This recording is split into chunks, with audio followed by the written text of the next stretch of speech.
உங்கள் ஃபேமிலி யாருங்க சொல்கிற மாதிரி யார் உங்கள் அண்ணன் தம்பிங்க யார் இருக்காங்க? யாருமே இல்லை. எல்லாருக்கும் தெரியும் நாகர் இது மாதிரி கவனிக்கலன்னு எல்லாருக்கும் தெரியும். சப்போஸ் இந்த வீடியோ நாகர் கட்டி கொடுத்துருந்தாருன்னா வெளிப்படம் சொல்லிப்பாங்க. பிரச்சனை முடிஞ்சு கூட அதை பற்றி கண்டுக்கிறதே இல்லைன்னா எங்கள் அண்ணன் தம்பி ஒருத்தர் தான். அவன் மூளை உடச்சி இல்லை. அவன் 50 இயர்ஸ் அவனுக்கு இன்றைக்கும் சாப்பிட தெரியாது, டாய்லெட் போகிறது. எங்கள் அம்மா ஒரு பக்கம் உடம்பு சரியில்லாத அங்கே இருக்காங்க. அவங்களும் நான் தான் ஷிட் கழுவுனேன், நான் தான் கழுவுனேன். அவங்களும் ஒரு பக்கம் பார்க்கணும், என் குழந்தைய பார்க்கணும், என் தம்பியை பார்க்கணும். என்னால் முடியல. வருமானம் இல்லை, என் பையனை பார்க்கணும். இன்னொரு தம்பி அம்மனைக்குட்டியோட வரும், அப்பேண்டுக்குனே வருவோம். அவன் நாசர் வீட்டுக்கே போனதில்லை. நாசர்ன்றது யாரும் தெரியாத இடத்துல இருந்தாங்க எங்கள் அம்மா அப்பா. எங்கள் அப்பா கவர்மெண்ட் ஹாஸ்பிட்டலில் வந்து கொஞ்ச நாள் ஒரு மாதம் வீட்டிலேருந்து இறந்தாங்க. உண்மையாக லவ்விங்காக தான் எங்கள் அம்மாவை கூட்டின்னு போயிட்டு அவன் வீட்டிலே வச்சுருக்கலாமே. இப்போ வந்து அவர் எல்லாமே பண்ணிவிட்டு இப்போ பேசுறது பெரிய ஞானி மாதிரி பேசுகிறாரு. இப்போ எங்கள் அம்மா அப்பா இங்கேருந்து போனதுக்கு காரணம், ஒரு முக்கியமான காரணம் வந்து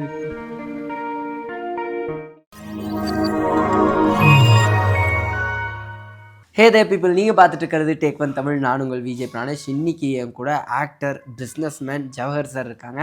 அவர்கிட்ட நிறைய விஷயங்கள் பேச போகிறோம். வாங்க பேசலாம். வணக்கம் சார். வணக்கம். அப்பா அம்மா கூட இப்போ பெருசாக இது பண்ண முடியாது. அப்பா வந்து லாஸ்ட் இயர் வந்து இதாகிட்டாருங்கிறது தெரியும். ஏன்னா சார் அம்மா கூடயும் அந்த ஒரு பாண்ட் கம்மியாச்சு சார். எங்கள் அம்மா அப்பா வந்து நான் 35 இயர்ஸ் நான் தான் பார்த்துட்டேன். அப்புறம் எங்கள் வீட்டில் ஒரு பெரிய இஷ்யூ வந்துச்சு இல்லை, தெரியல உங்களுக்கு? பார்த்துருக்கீங்க? ஆமாம் சார், ப்ரெஸ் மீட்லாம் இஷ்யூ வந்த பிறகு அது நாகருக்கு வந்து ட்ராபேக். அது ஓகே. என்னன்னா திடீர்னு ஒரு குடும்பத்தில் ஒருத்தன் வந்து இப்படி சொன்னால் ஷாக் தானே. அவர் நல்ல பேர் எடுத்துட்டாரு. முக்கியமான பேர் வந்து அவங்க பேரண்ட்ஸு. அவங்க பேரண்ட்ஸை விட்டுட்டார் வந்து சொல்கிறான்னா அது மீடியாவே கூர்ந்து கவனிக்கும்ல. ஆமாம். என்னடான்னு நான் வெளிப்படையாக பேசினேன். என்னத்துக்குன்னா அவங்க ஒய்ஃப் எம்பியில் நிற்க ஆரம்பித்தாங்க.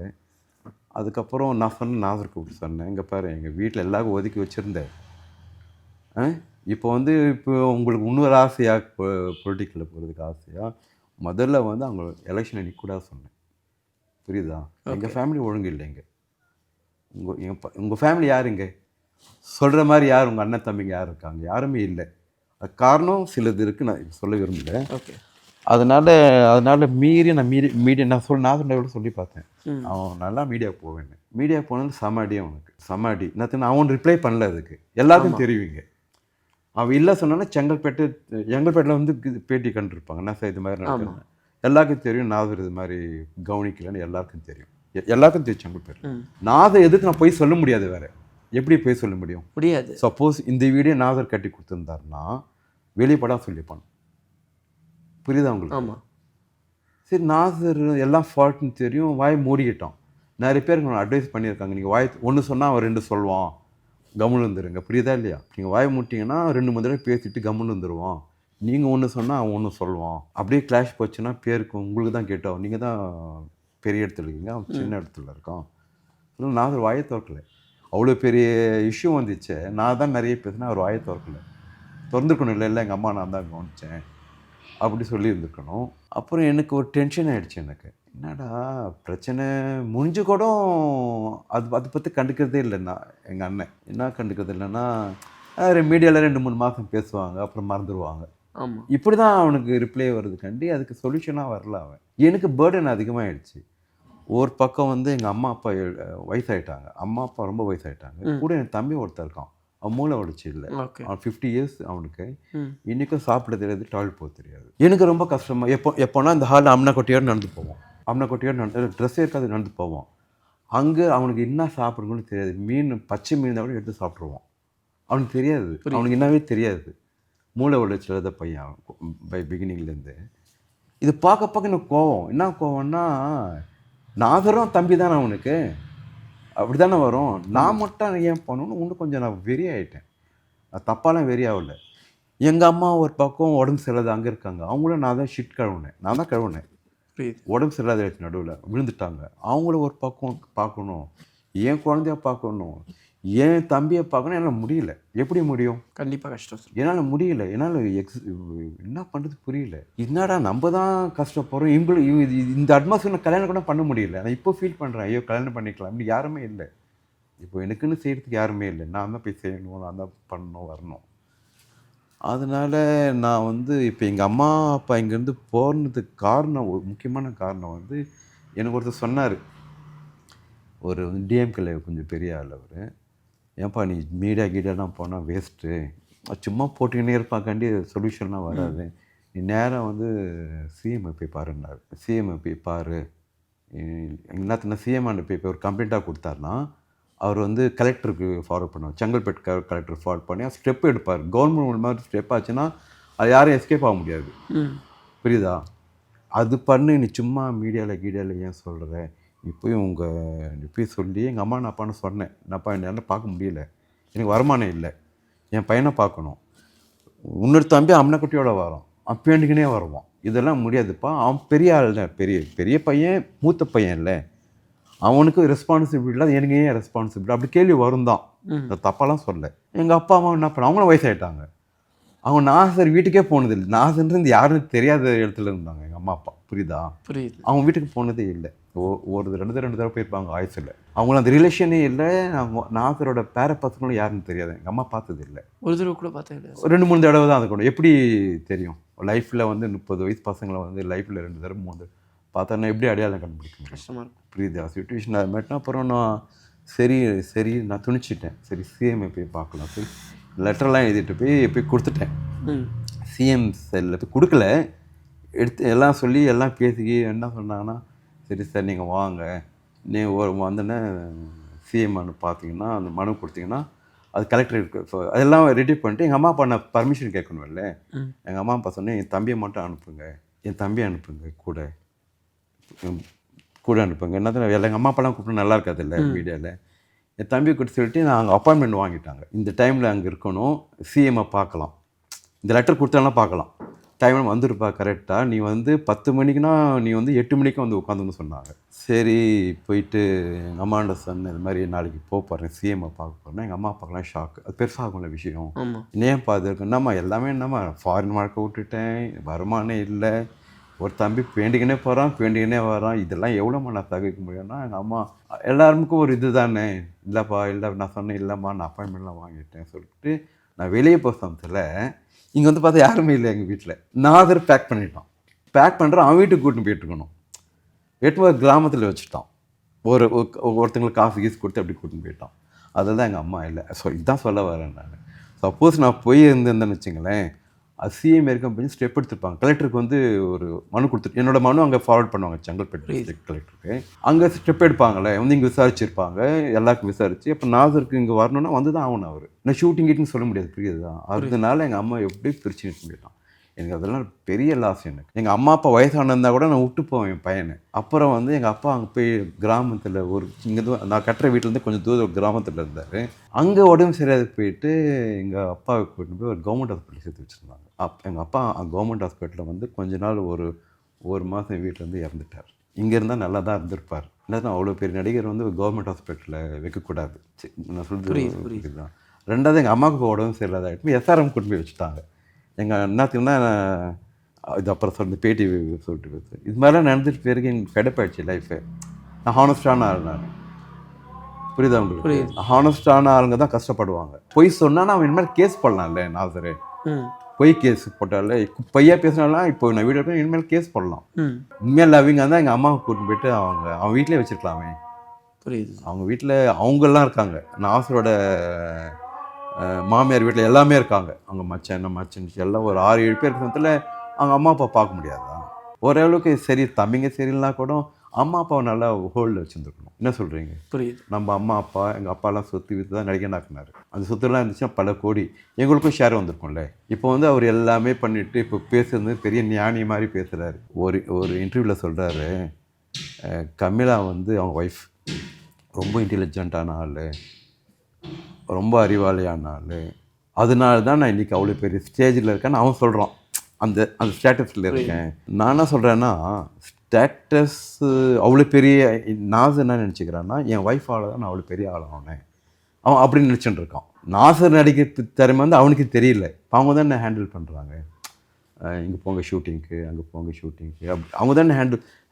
மீதியெல்லாம் இல்லைங்க, நீங்கள் ரொம்ப ஒர்க் பண்ணுறீங்க, ஒரு 5 நாள் உங்கள் வீட்டுக்கு போய்ட்டு வாங்க, இங்கே அனுப்பவே மாட்டாங்க. இல்லைனா பயிர பசங்களாம் தெரிஞ்சிருக்கும்ல எங்கள் அம்மா அப்பாக்கெல்லாம். தெரியல. என்னது சொல்கிறேன்னா இன்டெலிஜென்ஸ் சொல்கிறாங்க. கடைசியில் அவங்க பசங்களே படிக்க வைக்கல. நாசர் பசங்க இருக்காங்களே அவங்களும் படிக்கல. அதெல்லாம் 10th ஸ்டாண்டர்ட் தான். இன்டெலிஜென்ட்னா அடுத்த ஃபேமிலி ஜென்ரேட் பண்ணுறது தான் இன்டெலிஜென்ட். என்ன சொல்கிறீங்க? தன்னைத்தானே இருந்தால் நானும் ஃப்ரான்ஸ்லேயே இருந்துப்பேனே. அவங்க பசங்க என்ன பண்ணிட்டாங்கன்னா அவங்க எளிமையான குடும்பம் தான் வந்தவங்க தான் நாதர் ஒய்ஃபு. அவங்க பணத்தை 10 பேர் பணத்தில் குறியாக இருந்துட்டாங்க. அவங்க ஃபேமிலி விட்டாங்க. எங்களை விடுங்க, எங்களெல்லாம் முடிஞ்சு போச்சு. அந்த பசங்களாம் கொஞ்சம் எஜுகேட் பண்ணி வச்சுக்கலாம்ல. நீங்கள் சொல்லுங்களேன்.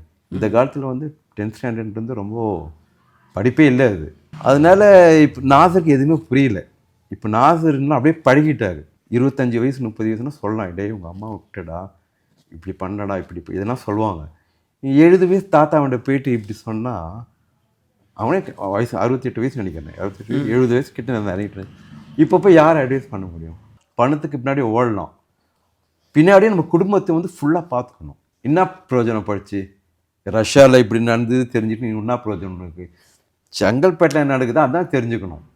என்ன சொல்கிறீங்க? தமிழ்நாட்டில் என்ன தெரிஞ்சுதோ அதான் தெரிஞ்சுக்கணும்.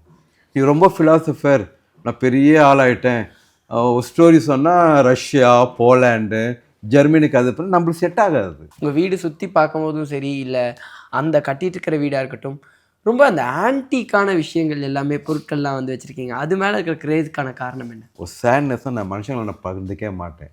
என்னத்தனை மனுஷங்கள்லாம் கிட்டத்தட்ட பாய்சனஸான ஆளுங்க. ஓகே, எல்லாரும் சொல்ல, ஆனால் பாய்சனஸ் ஆளுங்க தான். இப்போ பாம்பில் வந்து தண்ணி பாம்பு, இந்த பாம்பு கட்டி வாங்கிட்டே இருக்காங்க. ஆனால் மனுஷங்க வந்து எல்லாமே நல்ல பாம்புங்க தான். புரியுது. ஆனால் யாரும் ஷேர் பண்ண மாட்டேன் அவ்வளோ. எனக்கு மனசே சரியில்லைன்னா மானுமெண்ட்ஸ் பில்டிங் அனுப்பி நான் உட்காந்து அழுவேன். ஒரு வைப்ரேஷன் இருக்கும். இப்போ நிறைய பேர் என்ன சொல்கிறாங்கன்னா, ஐயோ வீட்டில் போனால் என்ன அனுபவிச்சிருக்கான். எனக்கு ஒரு வைப்ரேஷன். காலங்காலத்தில் வந்து 4 மணிக்கு ஒரு 5-10 மினிட்ஸ் உட்காருவேன். இந்த ஷெஃபில் உட்காந்துட்டுன்னு ஒரு 1000 தடவை பார்த்துருப்பேன். எனக்கு ஒன்றும் சலிக்கலை. எனக்கு ஒரு ஹாப்பினஸ், தப்பான ஹாப்பினஸ் இல்லை. ஆமாம், இது வந்து இதெல்லாம் வந்து கடவுள்லாம் இல்லை. எனக்கு ஒரு ஹேண்ட் கிராஃப்ட்ஸ், அதெல்லாம் மனுஷங்களால் செய்யப்பட்டது. ஈவன் ஐடியல்ஸ் கூட கையில் தான் செய்கிறாங்க. கையில் சேர்ந்துட்டு தான் வீட்டில் போய் படுக்கிறோம், திருப்பி வந்து ஒதுக்குவோம். குளிச்சுட்டு கூட வராது இருப்பான். அந்த காலத்தில் அப்படி தான் வடிவமைச்சாங்க கோயில் குளம் எல்லாத்தையும். அவன் நல்ல ஸ்பிரிட்லாம் அதில் இருக்கும் இல்லை, கண்டிப்பாக இருக்கும். அது நீங்கள் அங்கே போனீங்கன்னா அது ஃபீல் பண்ணலாம். என்னத்துக்கு கோயிலுக்கு போகிறீங்கன்னா கடவுளுக்காக இல்லை, 1000 பேர் சேர்ந்து கட்டின வைப்ரேஷன் தான் அந்த கோயில். இப்போ வந்து சினிமாவில் மறுபடியும் நடிக்க ஆரம்பிச்சிருக்கீங்க. அதாவது கொஞ்சம் சின்ன சின்ன ரோல்ஸ் பண்ணுறேன்னு சொன்னீங்களா? ஆமாம். இதுக்கப்புறம் இந்த மாதிரி ரோல்ஸ்லாம் பண்ணலான்னு ஆசை, இதெல்லாம் வந்து பண்ணலாம்ப்பா அப்படின்ற ஐடியா இருக்குன்னா அது இருக்கா? இல்லை, ஆஸ் ஆக்டர் நாதர் வந்து ஜீனியஸ். ரொம்ப நல்ல நடிகர், ரொம்ப நல்ல நடிகர். எனக்கு ரொம்ப பிடிக்கும். கமலும் பிடிக்கும், நாதரும் பிடிக்கும். நடிப்பில் கமல் சார் ஃபேன் நான் ஆக்சுவலாக. புரியல. நாசரும் நல்ல நடிகர் அவர் தொழில் தான். பர்சனல் விஷயம் எங்கள் அண்ணனுக்கு பிடிக்காது. அது ரொம்ப இப்போ நிறைய பேர் புக் பண்ணுறதுனால நான் நாசர் மாதிரியே இருப்பேன் ஃப்ரேமில் பார்த்து. ஆமாம், கிட்டத்தட்ட ஃப்ரேம் நானே பார்த்துருக்கேன். 100% நாசர் மாதிரியே இருப்பேன். அவங்க நினச்சா நாசருக்கே அவங்கள பணம் கொடுக்கணும். இப்போ நாசர் போய் அப்ரோச் பண்ணுறதுக்கே முடியாது. அவங்க லேக்ஸில் போகும். இவர் போய் ஈஸியாக contact, sir per day 20,000 sir, 30,000 sir, 50,000 கூட பேச ஆளுங்க இருக்காங்க. 1000 தான் எனக்கு. அவங்க நினச்சிங்கன்னா எனக்கு நடிப்பு தெரியாது எனக்கு. அவர் அதிலேயே பழகினார்ல, ஓப்பனாக அதுவும் பேசணும் இல்லை, நான் நல்ல நடிகை சொல்ல முடியாது இல்லை. ஆமாம். அங்கே போனால் என்னடா சார் நாசர் கேரக்டர் சார் சொன்னால் பக்குன்னு ஆகிடும். அட புரியுதா உங்களுக்கு? புரியுது சார். எப்படி அவர் மாதிரி இமீடியேட் பண்ணி நடிக்க முடியும்? நான் கஷ்டம் சார். முடியாது. நான் அது தொழில் என்ன மாதிரி வியாபாரம் பண்ண முடியுமா? நாசர் போய் ஃப்ரான்ஸ் போய் தெரு பண்ண முடியுமா? முடியாது. அது என்னால் பண்ண முடியும். நாசர் இது நான் பண்ண முடியாது. இருந்தாலும் நாசர் இருக்கிற மாதிரி கூப்பிட்றாங்க என்ன. ஆனால் தடமாற்றம் அப்படி இப்படி பண்ணி நான் பண்ணிடுறேன். அதுக்கப்புறம் தான் லியோவில் கூப்பிட்டாங்க எனக்கு. அது பார்த்துட்டு லியோவில் கூப்பிட்டு இந்த மாதிரி கூப்பிட்டோம். அதுக்கப்புறம் நெக்ஸ்ட்டு போது எங்கள் அம்மாலாம் போயிட்டு பிறகு அது கொஞ்சம் பிரேக் ஆச்சு எனக்கு. இல்லைனா கொஞ்சம் ஒரு 20 படம் கூட பண்ணிட்டு அந்த வீடு முடிச்சுட்டு இருப்பேன் நேரம். இப்போ ஆசை இருக்கா சார் அந்த மாதிரி படங்கள் தொடர்ந்து பண்ணலாம்னு ஆசை இருக்கா? பையன் எனக்கு ஆசை இருக்குது. சின்ன டேரக்டருங்க கூட நான் ஒர்க் பண்ணுறதுக்கு ரொம்ப ஆசை இருக்குது. என்னத்துக்குன்னா அவங்க எனக்கு மரியாதையாக நடத்துக்கிறாங்க. பெரிய கம்பெனி போனால் எப்பவுமே அப்படியே கண்டுக்கிறதே இல்லை. இப்போ நம்ம போய் டேரக்டர் மேலே போய் நிற்கணும், நம்மளும் வந்திருக்கோம்னு. புரியுதா உங்களுக்கு? நான் எக்ஸ்பீரியன்ஸ் இருக்குது, நான் யாரும் குறிப்பிடல. பெரிய டேரக்டர் நம்ம 20 நாள் கூட்டின்னு போயிட்டு 5 நாள் போயிட்டுன்னா நம்மளை அப்படியே மறந்துட்டாங்க. சும்மா டேரக்டர் பக்கத்தில் போய் நிற்கணும், அவங்க ஞாபகப்படுத்தணும்னா அவங்க அப்போ கூட கண்டுக்க மாட்டாங்க. அவங்க வந்து மெயின் ஆர்டிஸ்ட் போய் நம்மலாம் ஜூனியர் ஆர்டிஸ்ட் மாதிரி தான் அவங்களுக்கு. இது வந்து சின்ன கம்பெனியில் இல்லை. ஒரு பெரிய காஷ்மீரில் போய் உட்காந்துட்டு எப்படி கேட்குறது, என் பையன் அழுகுறான் ஃபோனில். நாடா பெரிய பைத்தியக்காரன் பண்ண பண்ண அப்படி ஒரு எண்ணம் வரும்ல. அங்கே நல்லா நான் பார்த்துக்கிட்டாங்க. நான் ஸ்டார் ஹோட்டலில் தான் விஜய் சார் தங்கின ஆப்போசிட்டில் தான் தங்கினேன். நான் பெரிய ஹோட்டலில் தான் கொடுத்தாங்க. அவர் ஆப்போசிட் ஹோட்டலில் என்னது கூட பெரிய ஹோட்டல். நல்லா தான் பண்ணுறாங்க. அது பெரிய கம்பெனி இல்லை, அவங்களும் பெரிய அதில் அவங்களாம் பெருசே இல்லை. இது ஒரு நாளைக்கு 20,000 ரூபாய் ரூம், அது ரெண்ட்டு. எல்லாம் ஓகே, படத்துலேயும் ஓகே ஆகணும் இல்லை. சும்மா போய் நம்ம பிக்னிக்காக போனோம் காஷ்மீருக்கு. லியோவில் போய் எனக்கு பயம். எனக்கு லோகேஷ் சாரை பார்த்த உடனே பெரிய டைரக்டர் ஒரு டேக்லேயே ஓகே ஆயிடுச்சு. நிறைய எடுத்தாங்க எனக்கு. ஒரு டேக் போயிடுச்சு எனக்கு. அவரும் வந்து நல்லா நடிக்கிறீங்க சார். அதுக்கு ஒரு நாள் அப்போ தான் தெரிஞ்சு நான் சொல்லுவேன் தம்பின்னு. நான் ஓகே, அது தெரியாமல் தான் முதல்ல போனேன். அவரும் கண்டுக்கல. பெரிய டைரக்டர் அப்படி தான் இருப்பாங்க, யாரும் கண்டுக்கல என்ன. அப்புறம் யாரும் சொல்லியிருக்காங்க சார் நாசர் தம்பி செகண்ட் வந்து ஹக் பண்ணார் என்ன சார், சரி அப்படி சொல்லி பேசினார் என்னால்.